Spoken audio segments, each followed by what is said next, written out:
Hello friend, welcome to my YouTube channel Satrang Jeevan के। प्रणाम आप सभी को। कैसे हैं आप सभी?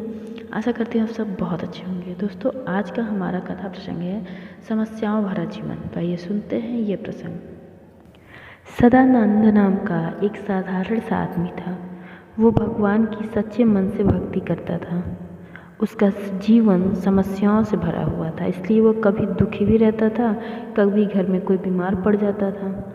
पूरी मेहनत से काम करने के बावजूद नौकरी में सफलता नहीं मिलती, तनख्वाह नहीं बढ़ती। ऐसी छोटी मोटी कई समस्याएं उसके जीवन में चलती रहती थी। सदानंद अक्सर यह सोचता था कि वह तो किसी भी तरह का गलत काम नहीं करता, फिर भी उसके जीवन में इतने दुख, इतना कष्ट क्यों है। ऊपर से वह भगवान की इतनी भक्ति करता है, तो फिर भगवान क्यों उसे अच्छा जीवन नहीं देते। उससे जानने वाले लोग भी उसको प्रोत्साहित करते और कहते कि तुम्हारे साथ सब अच्छा होगा, तुम भगवान की इतनी भक्ति जो करते हो। एक दिन सदानंद का काम और अपने बॉस से काफ़ी बड़ा झगड़ा हो गया, जिसके चलते उसे नौकरी से निकाल दिया गया। उस दिन सदानंद बड़ा दुखी मन से घर आया और भगवान के सामने बैठकर पूजा पाठ करने लगा और भगवान से कहने लगा कि भगवान, आज कुछ भी हो जाए, आज आप मेरे सपने में आओगे और मुझसे बात करोगे। भगवान अपने सच्चे भक्तों की बात जरूर सुनते हैं, और उस दिन भी कुछ ऐसा ही हुआ। रात को जब सदानंद सो रहा था तो उसके सपने में भगवान आए। भगवान को अपने पास पाकर सदानंद ने अपना मन भगवान के सामने हल्का करना शुरू कर दिया। वह अपनी समस्याओं के बारे में बोलता ही गया।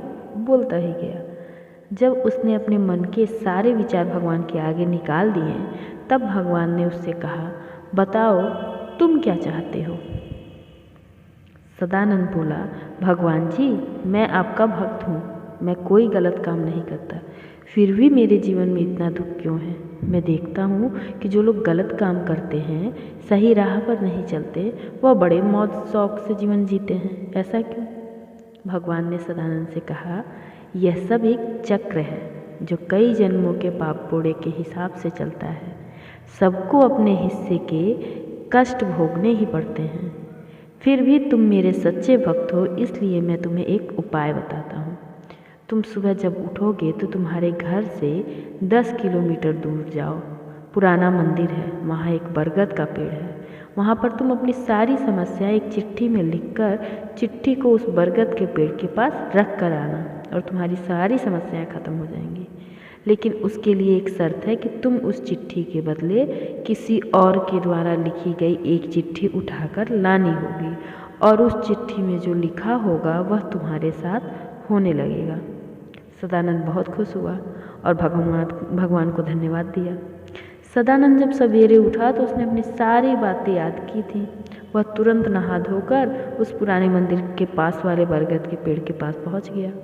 उसने अपनी सारी समस्याएं एक चिट्ठी में घर से ही लिख कर रखी थी। उसने वह चिट्ठी बरगद के पेड़ के पास रखी और जाने लगा। कुछ दूर जाने पर सदानंद को याद आया कि भगवान ने शर्त रखी थी कि उसकी चिट्ठी रखकर किसी और की चिट्ठी लेकर जानी है। सदानंद ने उस पेड़ के पास वापस पहुंचा और उसने वहाँ पर ढेर सारी चिट्ठियाँ पड़ी हुई पाई।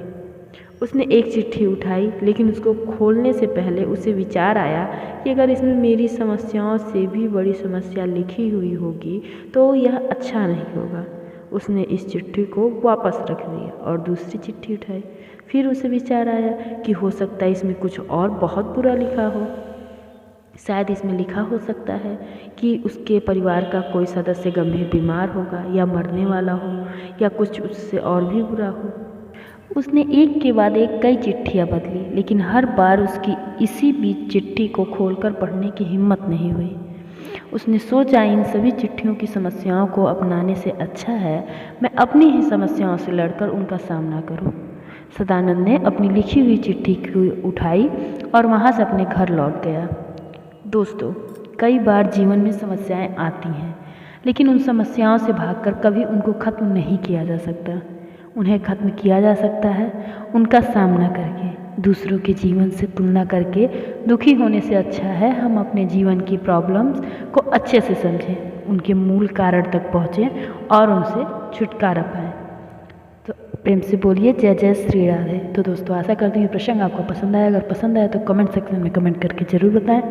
Thank you for watching my video on my YouTube channel. Keep smiling. Please like share and subscribe my channel. मेरी और भी ऐसी वीडियोज़ के लिए बने रहिए मेरे चैनल सप्तरंग जीवन के साथ। Thank you.